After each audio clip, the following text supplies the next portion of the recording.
சபரிமலையில் பெண்களை அனுமதிப்பது தொடர்பான வழக்கில் பெண்களை கோவிலுக்குள் அனுமதிக்க மறுப்பது அரசியல் சாசனத்திற்கு எதிரானது என்று உச்சநீதிமன்றம் கூறியுள்ளது. ஆண்கள் சென்று வழிபடும் கோவில்களில் பெண்களும் சென்று வழிபடலாம் என்றும் உச்சநீதிமன்றம் கருத்து தெரிவித்துள்ளது.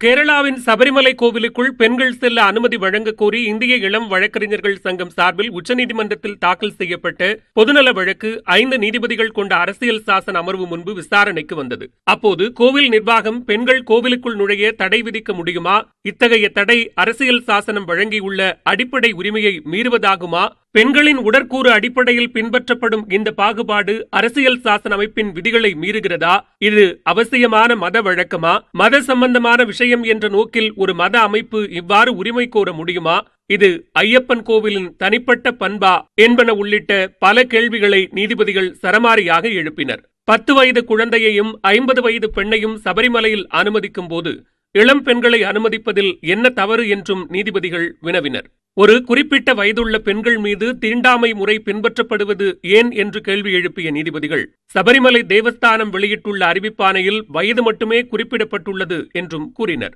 சபரிமலை கோவிலுக்குள் பெண்களை அனுமதிக்க மறுப்பது அரசியல் சாசனத்திற்கு எதிரானது என்றும் நீதிபதிகள் தெரிவித்தனர். ஒரு கோவிலில் ஆண்களுக்கு வழிபட அனுமதி உண்டு என்றால் பெண்களுக்கும் அனுமதி உண்டு என்றும் தீபக் மிஸ்ரா தலைமையிலான அமர்வு குறிப்பிட்டது. ஆண்களும் பெண்களும் சரிநிகர் சமானம் என்று தெரிவித்த நீதிபதிகள் மனிதர்களுக்குள் வேறுபாடு காட்டக்கூடாது என்றும் அறிவுறுத்தினர். பெண்கள் சபரிமலை கோவிலுக்குள் செல்லக்கூடாது என்பதற்கு வலுவான காரணங்கள் சொல்லப்படவில்லை என்றும் சுட்டிக்காட்டினர். எந்த ஒரு கோவிலும் தனியாருக்கு சொந்தமில்லை என்றும் எல்லோருக்கும் அவரவர் மதத்தை பின்பற்ற உரிமை உண்டு என்றும் தெரிவித்தனர். இந்த விவகாரத்தில் கேரள அரசு தனது நிலைப்பாட்டை மாற்றுவது ஏன் என்றும் கேள்வி எழுப்பினர். இதையடுத்து சபரிமலையில் பெண்கள் வழிபாடு நடத்தலாம் என்பதே தங்களின் நிலைப்பாடு என்று கேரள அரசு தெரிவித்தது. மாநில அரசின் நிலைப்பாட்டுக்கு ஆதரவளிப்போம் என்று கேரள தேவசம் போர்டு சார்பிலும் தெரிவிக்கப்பட்டது. இந்த வழக்கில் நாளையும் விசாரணை நடைபெறவுள்ளது. தனது சொந்த தொகுதிக்கு சென்ற டிடிவி தினகரன் கார் மீது ஒரு தரப்பினர் கல்வீசிய நிலையில் டிடிவி தினகரன் தரப்பினரும் பதிலுக்கு கல்வீசியதால் அந்த பகுதி சில மணி நேரம் பதற்றத்துடன் காணப்பட்டது. ஆர்கே நகர் இடைத்தேர்தலில் டிடிவி தினகரன் ஆட்கள் 20 ரூபாய் நோட்டுகளை வாக்காளர்களுக்கு டோக்கனாக வழங்கியதாகவும், ஆனால் உறுதியளித்தபடி வெற்றி பெற்ற பின்னர் பணம் தரவில்லை என்றும் அத்தொகுதியைச் சேர்ந்த சிலர் குற்றம் சாட்டி வருகின்றனர். இந்த குற்றச்சாட்டை டிடிவி தினகரன் மறுத்து வரும் நிலையில் ஏற்கனவே 2 முறை தண்டையார்பேட்டை சென்ற தினகரனுக்கு எதிர்ப்பு தெரிவிக்கப்பட்டது. இந்நிலையில் இன்று தண்டையார்பேட்டையில் சட்டமன்ற உறுப்பினர் அலுவலகத்தில் நலத்திட்ட உதவி வழங்கும் விழாவில் டிடிவி தினகரன் பங்கேற்பதாக இருந்தது. நிகழ்ச்சியை தடுக்க சிலர் முயற்சித்து வருவதாக டிடிவி தினகரன் தரப்பில் அளிக்கப்பட்ட புகாரின் அடிப்படையில் 250 போலீசார் பாதுகாப்பு பணியில் ஈடுபடுத்தப்பட்டிருந்தனர். இதனிடையே டிடிவி தினகரனுக்கு எதிர்ப்பு தெரிவிக்க காசிமேடு, வைத்தியநாதர் பாலம் போன்ற இடங்களில் சிறு சிறு குழுக்களாக ஒரு தரப்பினர் குழுமியிருந்தனர். பின்னர் நிகழ்ச்சி நடைபெறவிருந்த இடம் அருகே மொத்தமாக கூடினர். அதில் ஒரு சிலர் 20 ரூபாய் நோட்டுகளை கையில் பிடித்தபடி நின்றனர். அவர்களை எம்எல்ஏ அலுவலகத்திற்கு அருகில் வரவிடாமல் போலீசார் தடுத்து வந்தனர். இந்நிலையில் தினகரனின் கார் வருவதை பார்த்த அவர்கள் காரின் மீது கற்களை வீசினர். அந்த கற்கள் தினகரனின் கார் மீது விழாமல் மற்றொரு காரின் மீது விழுந்தன. இந்நிலையில் விழுந்த கற்களை எடுத்து தினகரன் தரப்பினர் எதிர்த்தரப்பு மீது வீசத் தொடங்கினர். இதனால் அந்த பகுதியில் பரபரப்பு ஏற்பட்டது.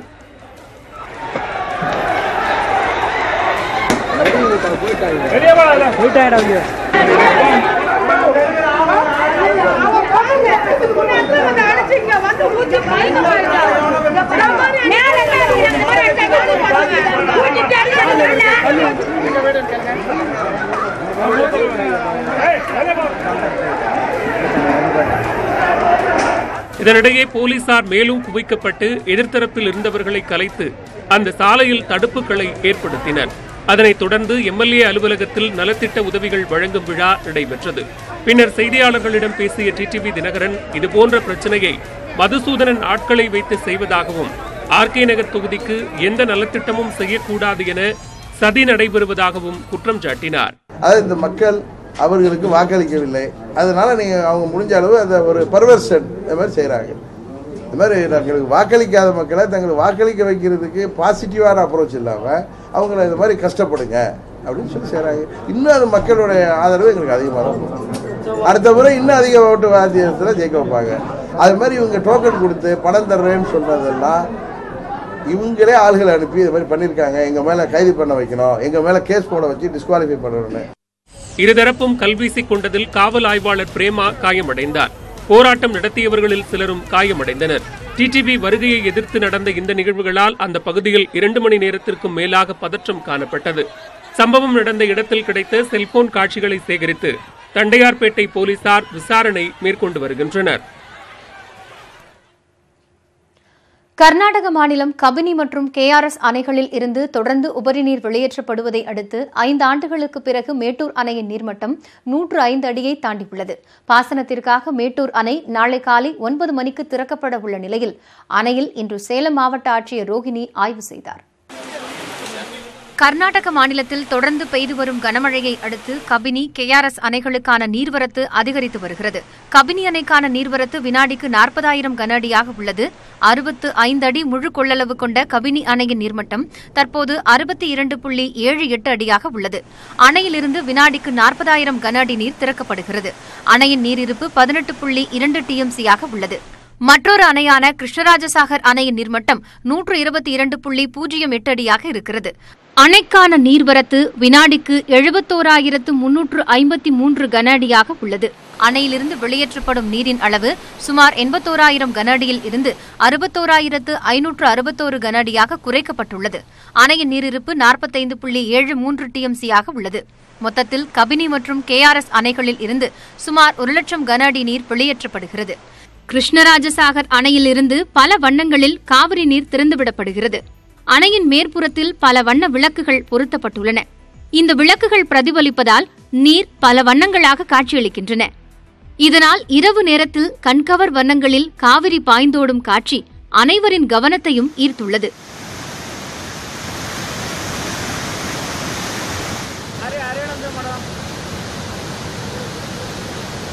இதன் விளைவாக ஒகேனக்கலுக்கு வினாடிக்கு 1,20,000 கன அடி நீர் வந்து கொண்டிருக்கிறது. அருவிகளில் நீர் ஆர்ப்பரித்து கொட்டுவதால் ஆற்றில் குளிக்கவும் பரிசல் இயக்கவும் 10வது நாளாக தடை நீடிக்கிறது. பாதுகாப்பு கருதி காவிரி ஆற்றில் 14 கிலோமீட்டருக்கு முன்பே சுற்றுலா பயணிகள் தடுத்து நிறுத்தப்படுகின்றனர். இந்த நிலையில் மேட்டூர் அணைக்கான நீர்வரத்து வினாடிக்கு 1,04,500 கன அடியாக உள்ளது. அணையின் நீர்மட்டம் 105.75 அடியாக இருக்கிறது. நீர் இருப்பு 72.49 TMC உள்ளது. அணையிலிருந்து 1000 கன அடி நீர் வெளியேற்றப்படுகிறது. இதற்கிடையே முதலமைச்சர் எடப்பாடி பழனிசாமி நாளை மேட்டூர் அணையை திறக்க உள்ள நிலையில் அணையில் மாவட்ட ஆட்சியர் ரோஹிணி, சட்டமன்ற உறுப்பினர் செம்மலை ஆகியோர் ஆய்வு செய்தனர். அணை பாதுகாப்பு உள்ளிட்டவை குறித்து பொதுப்பணித்துறை அதிகாரிகளிடம் அவர்கள் கேட்டறிந்தனர். மேட்டூரில் இருந்து எத்தனை கன அடி நீர் பாசனத்திற்காக திறந்துவிடப்படும் என்பது குறித்து பின்னர் அறிவிக்கப்படும் என ஆட்சியர் ரோஹிணி கூறினார். முதன்முறையாக முதலமைச்சரே மேட்டூர் அணையை திறப்பது முக்கியமான நிகழ்வு என்றும் அவர் பெருமிதம் தெரிவித்தார். இது ஒரு வரலாற்று சிறப்புமிக்க ஒரு நிகழ்வை தான் நாங்கள் பார்க்குறோம். மாண்புமிகு தமிழ்நாடு முதலமைச்சர் இங்கே வந்து மேட்டூர் அணை திறக்கிறது வந்து என்டையர் மாவட்டத்துக்காகவும் மற்றும் அனைத்து டெல்டா மாவட்டங்கள் மற்றும் டவுன் ஸ்ட்ரீம் மாவட்டத்துக்காகவும் ஒட்டுமொத்த தமிழகத்துக்கே ஒரு பெருமைக்கூடிய ஒரு விஷயமாகும். மேட்டூர் அணை திறக்கப்படுவதை முன்னிட்டு தஞ்சை மாவட்டம் கல்லணையில் மதகுகள் மற்றும் ஷட்டர்கள் பராமரிப்பு பணி நடைபெற்றது. கல்லணையில் ஷட்டர்கள் பழுது பார்க்கும் பணியில் ஊழியர்கள் ஈடுபட்டனர். மதகுகளை ஏற்றி இறக்கி இயந்திரங்களை சுத்தம் செய்து எண்ணெய் பூசும் பணியும் நடைபெற்றது. மேட்டூரிலிருந்து திறந்துவிடப்படும் காவிரி நீர் வரும் 22ஆம் தேதி கல்லணையை வந்து சேரும் என எதிர்பார்க்கப்படுகிறது. இதனிடையே மயிலாடுதுறை பகுதிகளில் பேரிடர் பாதிப்புகளை தடுக்க ஆளில்லா விமானம் மூலம் காவிரிக்கரை பகுதிகளை கண்காணித்து புகைப்படம் எடுக்கும் பணி தொடங்கப்பட்டுள்ளது.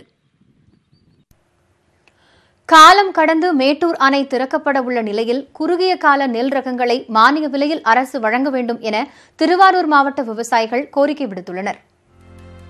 மேட்டூர் அணையிலிருந்து நாளை நீர் திறப்பது தங்களுக்கு மகிழ்ச்சி அளிப்பதாகவும் நீர்வரத்து கால்வாய்களை போர்க்கால அடிப்படையில் அரசு தூர்வார வேண்டும் என டெல்டா மாவட்ட விவசாயிகள் கோரிக்கை விடுத்துள்ளனர். குறுகிய கால நெல் ரகங்களை வழங்கி குறுவை சாகுபடிக்கு வழிவகுக்க வேண்டும் என விவசாயிகள் வலியுறுத்தியுள்ளனர். வாய்க்கால் A சேனல் B சேனல் வந்து உள் வாய்க்கால்களை வந்து ஓரளவுக்கு தூர்வாரினா தான் தண்ணி உள்ள போறக்கூடிய ஒரு வாய்ப்பு இருக்கு.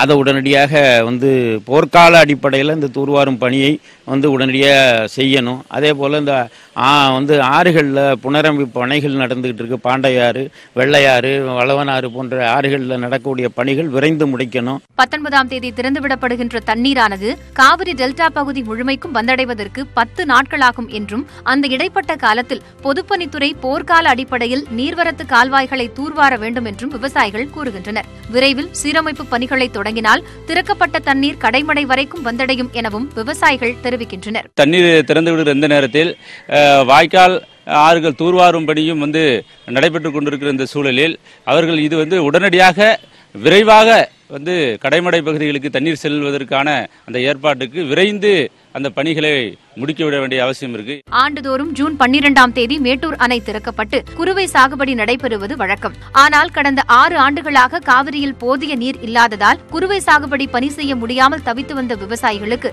இந்த ஆண்டு காலதாமதமாக நீர் திறக்கப்படுகிறது. விவசாய பணிகளை மேற்கொள்ள கூட்டுறவு சங்கங்களில் வழங்கப்படும் விவசாய கடன்களை விரைவில் வழங்க வேண்டும் என விவசாயிகள் கோரிக்கை விடுக்கின்றனர். கங்கராஞ்சியிலிருந்து எங்களுக்கு ஓராஜி வரணும். அதனால நாங்கள் என்ன சொல்ல கேட்டால் துரிவாரி கொடுக்கணும். தண்ணி திறக்க பற்றி ஆட்சேபம் இல்லை. துரிவாரி கொடுத்தாதான் எங்கள் ஊர் தண்ணி சேரும். தயவு செஞ்சு இந்த ஒரு வேலையை செய்யணும். விவசாயிகளின் நியாயமான கோரிக்கைகளை அரசு நிறைவேற்றினால் நடப்பு குறுவை சாகுபடி சிறப்பாக நடப்பதுடன் நல்ல மகசூலும் கிடைக்கும் என டெல்டா மாவட்ட விவசாயிகள் நம்பிக்கை தெரிவித்துள்ளனர். SPK குழுமத்தோடு தொடர்புடைய இடங்களில் நடத்தப்பட்ட சோதனையில் 180 கோடி ரூபாய் ரொக்கம், 105 கிலோ தங்கம் ஆகியவை பறிமுதல் செய்யப்பட்டிருப்பதாக வருமான வரித்துறை கூறியுள்ளது. சோதனை நிறைவடைந்த நிலையில் சிக்கிய ஆவணங்களின் அடிப்படையில் அதிகாரிகள் விசாரணை மேற்கொண்டு வருகின்றனர்.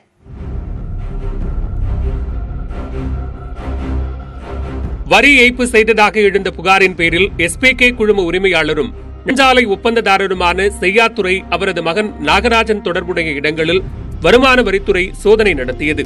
இந்த சோதனையில் கணக்கில் வராத 180 கோடி ரூபாய் ரொக்கம், 105 கிலோ தங்கம் சிக்கியது.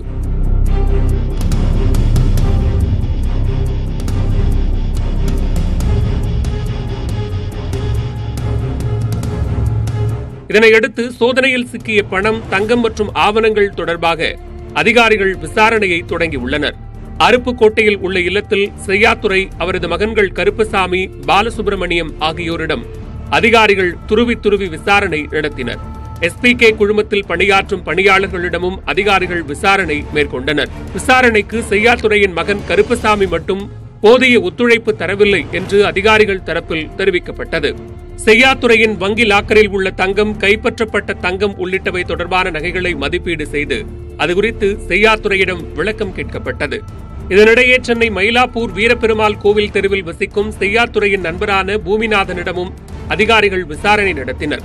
நேற்று பூமிநாதன் வீட்டில் வருமான வரித்துறை நடத்திய சோதனையில் 30 கோடி ரூபாய் ரொக்கம் சிக்கியது. இது தொடர்பாக பூமிநாதனிடம் அதிகாரிகள் பல மணி நேரம் விசாரணை நடத்தினர். இதனிடையே சென்னை விமான நிலையத்தில் செய்தியாளர்களிடம் பேசிய திமுக செயல் தலைவர் மு க ஸ்டாலின் இது தொடர்பாக லஞ்ச ஒழிப்புத்துறை விசாரணை நடத்தினால்தான் உண்மை வெளிச்சத்திற்கு வரும் என்று கூறினார். விசாரணை ஒரு நம்பிக்கையோடு முழு அளவில் சுதந்திரமாக நடைபெற வேண்டும் என்று சொன்னால் உடனடியாக எடப்பாடி பழனிசாமி அவர்கள் தன்னுடைய முதலமைச்சர் பதவியிலிருந்து ராஜினாமா செய்ய வேண்டும் என்பதுதான் சால பொருத்தமாக இருக்க முடியும். அது மட்டுமல்ல, இந்த பிரச்சனையை பொறுத்தவரையில் லஞ்ச ஒழிப்புத்துறை மூலமாக விசாரணை நடத்தினால்தான் உண்மை வெளிவரும் என்று நான் நம்புகிறேன்.